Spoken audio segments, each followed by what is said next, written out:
Assalamualaikum warahmatullahi wabarakatuh. Nama saya Muhammad Yusuf Rizky Prasetya Siregar dari kelas R1G dengan nomor NPM 2023 Di sini saya akan menjelaskan apa itu politik Islam. Politik Islam adalah bidang studi yang membahas konsep, prinsip, dan praktik politik berdasarkan ajaran Islam. Singkatnya, politik Islam menyelidiki bagaimana nilai-nilai Islam mempengaruhi tata kelola pemerintahan, hukum, struktural, sosial, dan hubungan internasional. Konsep dasar politik Islam mencakup beberapa poin kunci, yaitu negara Islam. Beberapa teori politik Islam menganjurkan bahwa negara seharusnya dipimpin berdasarkan pada prinsip-prinsip agama Islam dan bahwa hukum syariah seharusnya menjadi dasar dari hukum negara. Keadilan sosial. Politik Islam menekankan pentingnya keadilan sosial, distribusi kekayaan yang merata, dan kesejahteraan umat. Prinsip-prinsip ini didasarkan pada konsep-konsep dari ajaran Islam seperti zakat atau sumbangan amal dan kepedulian terhadap fakir miskin. Hak asasi manusia. Beberapa pendukung politik Islam berargumen bahwa ajaran Islam melindungi hak asasi manusia dan bahwa negara Islam seharusnya menjunjung tinggi hak individu dan kolektif dalam kerangka nilai-nilai Islam. Partisipasi politik. Politik Islam menjunjung tinggi partisipasi politik umat muslim dan advokasi mereka dalam pembuatan kebijakan sesuai dengan ajaran Islam. Ekonomi dan keuangan Islam. Prinsip-prinsip ekonomi dan keuangan Islam termasuk keuangan syariah dan perdagangan yang adil juga merupakan bagian integral dari politik Islam.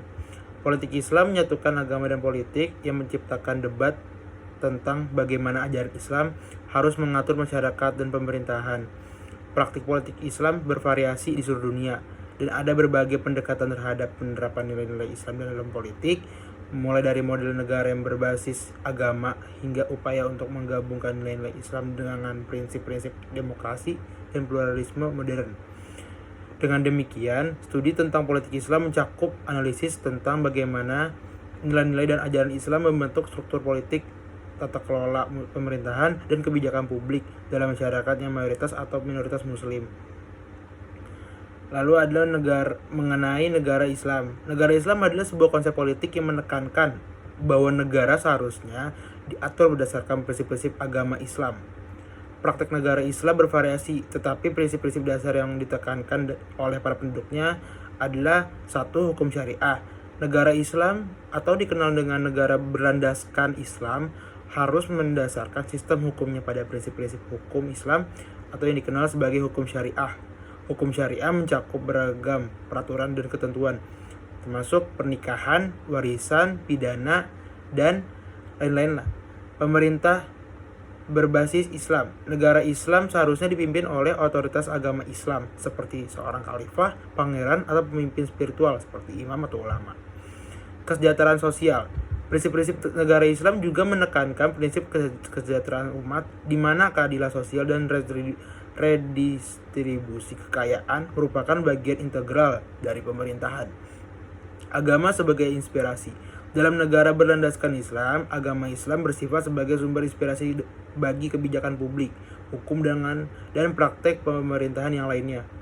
Namun, peran agama dalam pemerintahan dan tata kelola negara menjadi topik kontroversial karena menyentuh isu kebebasan beragama, hak asasi manusia, dan pluralisme dalam masyarakat modern. Beberapa negara seperti Arab Saudi dan Iran menyatakan diri mereka sebagai negara Islam, di mana ajaran Islam mempengaruhi hampir semua aspek kehidupan. Sebagian negara Islam saat ini juga menggunakan berbagai model pemerintahan, termasuk monarki, republik, dan demokrasi, yang memunculkan beragam minat dan perdebatan mengenai implementasi nilai-nilai Islam dalam struktur pemerintahan.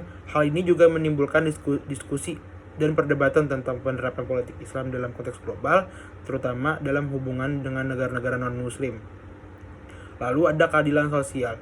Keadilan sosial mengacu pada prinsip dalam masyarakat yang menekankan distribusi yang merata dari keuntungan, bentuk-bentuk persyaratan kesetaraan yang adil, serta hak-hak yang sama bagi semua individu yang terkait dengan kebaikan bersama.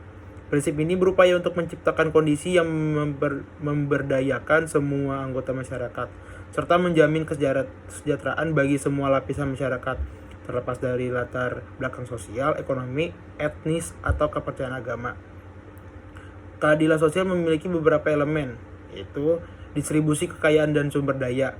Contohnya, prinsip ini menekankan pada redistribusi kekayaan, pendapatan, dan sumber daya maupun akses yang sama ke layanan dasar seperti pendidikan, kesehatan, dan perumahan. Lalu ada kesetaraan dalam akses. Masyarakat yang adil harus memberikan akses yang sama pada kesempatan-kesempatan penting seperti pendidikan, pekerjaan, dan partisipasi politik bagi semua warganya. Lalu perlindungan hak asasi manusia. Prinsip ini menggarisbawahi pentingnya perlindungan hak asasi manusia, termasuk hak untuk memperlakukan yang adil, kebebasan berpendapat dan perlindungan dan diskriminasi, pemberdayaan masyarakat. Keadilan sosial mendorong pemberdayaan semua lapisan masyarakat untuk berpartisipasi secara aktif dalam kebijakan publik dan mempengaruhi keputusan yang dapat mempengaruhi kehidupan mereka.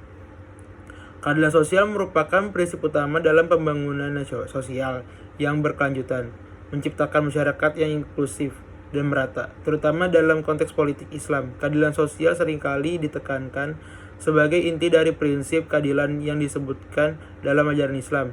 Prinsip-prinsip keadilan sosial ini mendorong distribusi yang adil dari sumber daya dan kesetaraan akses terhadap keadilan dan kesejahteraan bagi semua anggota masyarakat.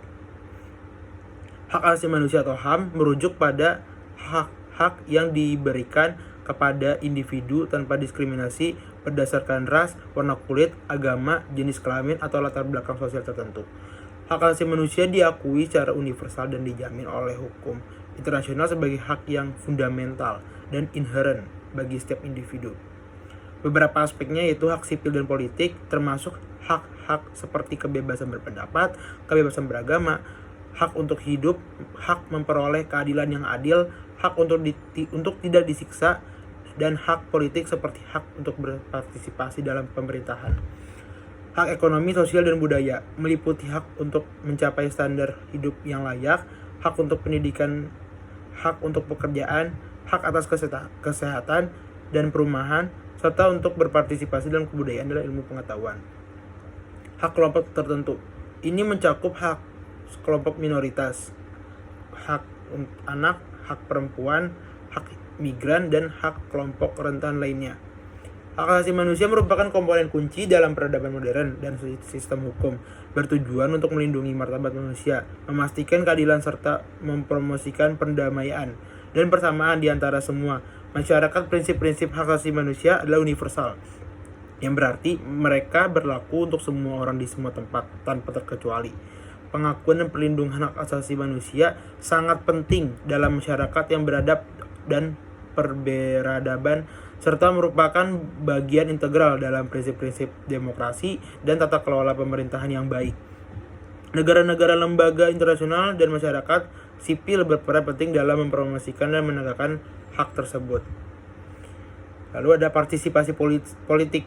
Partisipasi politik merujuk pada keterlibatan individu dalam kelompok politik dan pengambilan keputusan di tingkat pemerintahan, baik pada tingkat lokal, nasional, maupun internasional. Partisipasi politik adalah hal yang penting dalam demokrasi dan memainkan peran kunci dalam sistem politik manapun. Partisipasi politik bisa terjadi dalam beberapa bentuk, yaitu memilih atau voting atau pemilihan umum adalah salah satu bentuk partisipasi politik paling fundamental. Dalam demokrasi, memilih calon atau partai politik adalah cara warga negara untuk mengeluarkan suara mereka dan mempengaruhi keputusan pemerintah. Lalu kemunculan dalam pemilihan umum dan jabatan publik. Ini mencakup kandidat yang berpartisipasi dalam pemilihan baik sebagai anggota parlemen, gubernur, atau dalam posisi pemerintahan lainnya. Aktivisme politik. Aktivisme politik meliputi melobi, demonstrasi, kampanye, dan upaya menyuarakan kepentingan politik atau sosial tersebut. Partisipasi dalam pertemuan dan diskusi publik. Masyarakat bisa berpartisipasi dalam pertemuan-pertemuan umum, forum, atau konferensi untuk mempengaruhi kebijakan dan pengambilan keputusan. Partisipasi komunitas. Terlibat dalam kelompok komunitas atau organisasi bersama untuk tujuan politik tertentu. Partisipasi politik yang kuat adalah kunci dalam masyarakat yang demokratis. karena membantu memastikan bahwa warga negara memiliki suara dalam arah kebijakan dan keputusan politik. Ini juga mempromosikan akuntabilitas pemerintah, merangsang kesadaran politik, dan memperkuat legitimasi sistem politik. Partisipasi politik juga merupakan cerminan dari kebebasan ekspresi, kesetaraan akses terhadap keputusan politik, dan penyelenggaraan politik atau pemerintahan yang baik. Dalam banyak hal, partisipasi politik adalah jantung dari sistem politik yang sehat dan inklusif. Lalu ada mengenai ekonomi dan keuangan Islam. Ekonomi dan keuangan Islam adalah bidang yang mengacu pada prinsip-prinsip ekonomi dan keuangan yang sesuai dengan ajaran Islam. Sebagai sistem yang bersandar pada hukum syariah, ekonomi dan keuangan Islam mengatur beragam aktivitas ekonomi, termasuk perbankan, investasi, perdagangan, dan kontrak keuangan lainnya. Prinsip dari ekonomi dan keuangan Islam mencakup hal sebagai berikut, yaitu hukum syariah. Ekonomi dan keuangan Islam harus mematuhi hukum syariah yang mencakup larangan riba atau bunga, larangan muamalah atau transaksi ekonomi yang berdasarkan ketidakpastian atau gharar, dan spekulasi atau maisir, serta larangan investasi dalam bisnis yang dianggap haram menurut ajaran Islam seperti alkohol atau perjudian. Prinsip keadilan dan kesejahteraan. Ekonomi dan keuangan Islam menekankan keseimbangan sosial dan keadilan ekonomi dengan redistribusi kekayaan yang merata dan perhatian terhadap kesejahteraan masyarakat secara keseluruhan. Zakat dan sedekah. Prinsip ini menekankan pentingnya zakat, yaitu kewajiban pengambilan sebagian harta untuk disalurkan kepada fakir miskin dan kaum duafa. Selain itu juga menggarisbawahi kebaikan sedekah atau sumbangan sukarela. Kepemilikan dan kewirausahaan. Ekonomi dan keuangan Islam menghargai kepemilikan pribadi dan inisiatif wirausaha, namun dalam konteks tanggung jawab sosial dan kesejahteraan umum. Salah satu implementasi yang paling terkenal dari prinsip ekonomi dan keuangan Islam adalah sistem perbankan syariah, di mana bank beroperasi sesuai dengan prinsip syariah, termasuk penghindaran riba dan pengembangan produk-produk keuangan yang sesuai dengan aturan Islam. Dalam praktiknya, ekonomi dan keuangan Islam juga mencakup beragam instrumen investasi seperti suku atau obligasi syariah, mudharabah atau investasi syariah, musyarakah atau pembiayaan bersama, dan praktik perdagangan Islam seperti murabaha atau pembelian kembali dengan keuntungan. Ekonomi dan keuangan Islam menghadapi tantangan dalam kaitannya dengan integrasi dengan ekonomi global dan praktik keuangan konvensional. Namun pengembangan dan adopsi prinsip-prinsip ekonomi dan keuangan Islam terus berkembang dengan banyak lembaga keuangan dan pasar di seluruh dunia yang menawarkan produk-produk dan layanan berbasis syariah. Lalu ada mengenai toleransi dalam Islam. Toleransi dalam Islam menunjukkan sikap perasaan hormat dan penerimaan terhadap perbedaan, baik dalam agama, budaya, etnis maupun keyakinan. Prinsip toleransi memainkan peran penting dalam ajaran Islam dan memiliki dasar yang kuat dalam Al-Quran dan ajaran Nabi Muhammad. Beberapa aspek penting dari toleransi dalam Islam meliputi kebebasan beragama. Al-Quran menekankan kebebasan beragama, menegaskan bahwa setiap orang memiliki kebebasan untuk memeluk agamanya sendiri. Penerimaan perbedaan. Islam mengajarkan agar umatnya menerima perbedaan yang ada di antara manusia, baik dalam hal keyakinan maupun praktik keagamaan. Perlakuan adil terhadap non-muslim. Prinsip ini mendorong umat Islam untuk berlaku adil terhadap non-muslim dan memperlakukan mereka dengan penuh rasa hormat sesuai dengan ajaran agama. Keterbukaan dan dialog antar agama. Islam mendorong untuk mempertahankan dialog yang terbuka dengan orang-orang dari berbagai kepercayaan dengan tujuan memahami dan menghormati perbedaan. Perlindungan terhadap minoritas. Islam mengajarkan untuk melindungi hak-hak minoritas dan mencegah tekanan atau kekerasan terhadap mereka. Prinsip-prinsip toleransi ini memainkan peran penting dalam membangun kedamaian dan harmoni antar umat beragama yang berbeda. Dalam konteks sejarah, kerajaan Islam kuno seringkali memberikan perlindungan dan kebebasan beragama bagi penganut agama lain, mencerminkan prinsip toleransi dalam Islam. Dalam praktiknya, prinsip-prinsip toleransi masih diimplementasikan dalam masyarakat Muslim modern, meskipun tantangan dan konflik-konflik politik kadang-kadang mempengaruhi hubungan antar agama. Kesadaran dan akan pentingnya toleransi dan kasih sayang terhadap sesama merupakan bagian integral dari ajaran Islam dan budaya Muslim. Lalu ada mengenai akhlak dalam Islam. Akhlak dalam Islam mengacu pada konsep etika dan moralitas yang terdapat dalam ajaran agama Islam. Akhlak adalah bagian integral dari praktek spiritual dan kehidupan sehari-hari umat Islam. Dan memiliki peran penting dalam membentuk perilaku dan karakter individu dalam Islam. Beberapa aspek penting dari akhlak dalam Islam meliputi takwa. Takwa merujuk pada kesadaran dan takut kepada Allah, serta merupakan salah satu aspek utama dalam pengembangan akhlak yang baik. Ikhlas mengacu pada tindakan dilakukan dengan niat yang tulus dan murni, tanpa motif atau kekhawatiran pribadi, salah dan kebaikan. Islam mendorong umatnya untuk melakukan kebaikan dan menghindari kejahatan. Sabar dan kesabaran.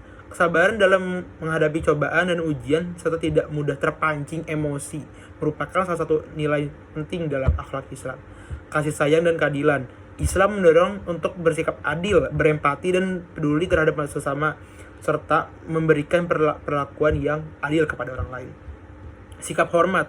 Islam mengajarkan untuk menghormati orang lain, terutama yang lebih tua, dan memberikan perlakuan yang baik terhadap sesama. Larangan terhadap sifat-sifat negatif. Islam menegaskan untuk menjauhi sifat-sifat negatif seperti iri hati, dengki, sombong, dan kebencian lainnya. Pengembangan akhlak yang baik dalam Islam dianggap sebagai bagian penting dari ibadah sehari-hari dan menjadi landasan utama dari hubungan individu dengan Tuhan dan sesama manusia. Ajaran Islam memandang bahwa karakter yang baik merupakan manifestasi dari keimanan yang kuat dan ketaatan kepada prinsip-prinsip agama. Dan terakhir, dalam Islam pengembangan akhlak yang baik diyakini dapat membawa kebahagiaan dalam kehidupan dunia dan akhirat, serta memberikan kontribusi positif terhadap masyarakat secara keseluruhan. Oleh karena itu, penekanan pada akhlak yang baik menjadi bagian integral dari ajaran Islam dan praktik umatnya. Demikian dari saya, terima kasih. Wassalamualaikum warahmatullahi wabarakatuh.